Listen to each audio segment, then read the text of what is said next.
Assalamu alaikum wa rahmatullahi wa barakatuh. Gheeba, an oft confused haram. The Prophet ﷺ defined gheeba as a serious sin, and when he was going to heaven, he saw people with nails of copper with which they were scratching their faces and chest. The Prophet ﷺ inquired to Jibreel, who said these are people who used to eat the flesh of others, backbite others, and defame them. The Prophet ﷺ defined it as a piece of negative gossip that is true, and if the person was there to hear it, it would cause them pain and distress. You know Black Faisal? Who? Black Raisin Faisal? He used to drive a black cab? What's he done now? He only went and burnt his take-rent down to claim insurance money, didn't he? Nah. Yeah! I heard from Salim the Hunchback. And you know what? The guy's just too mentally challenged to make it up. But he don't look the type. Ooh, it's always the quiet ones, isn't it? The Prophet ﷺ said, if the negative gossip about someone is true, then it is gheeba. If it is not true, then it is slander.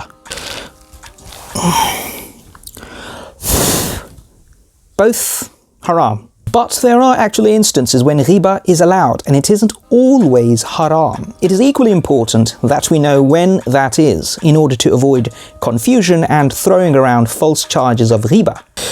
Or it kind of becomes gheeba itself. Background research for something consequential.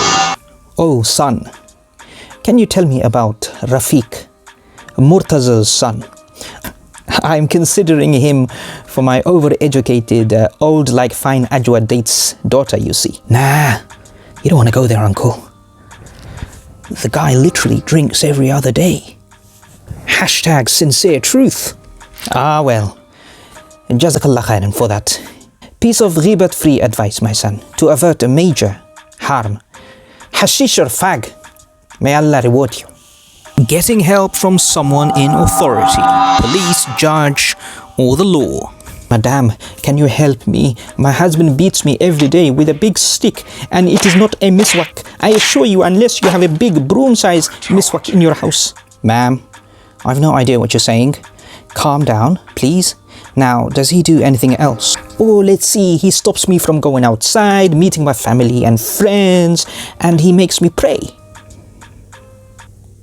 Isn't that a good thing? Obviously, you don't think so. Right, we have all we need, madam.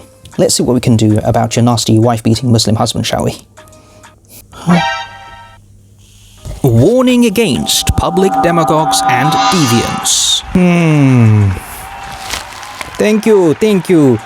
My lonely, gullible collection of social misfits and ostracized outcasts. Your most esteemed, fit as a fiddle, ready to marry and mingle leader had a fantastic vision last night, dream, that the clipping of a moustache is now makruh.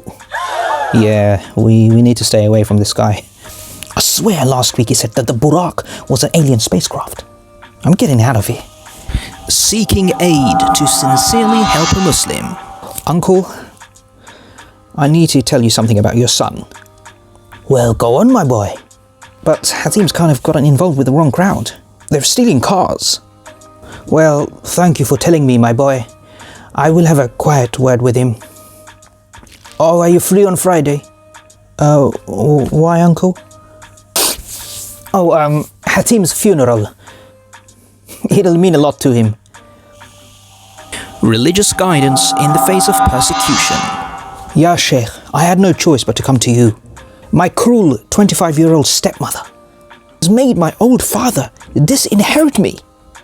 Ah, Allahu Musta'an. Is that allowed in Islam? No. I will talk to your 90-year-old father and see what I can do. Jazakallahkhairan, Sheikh. Don't worry.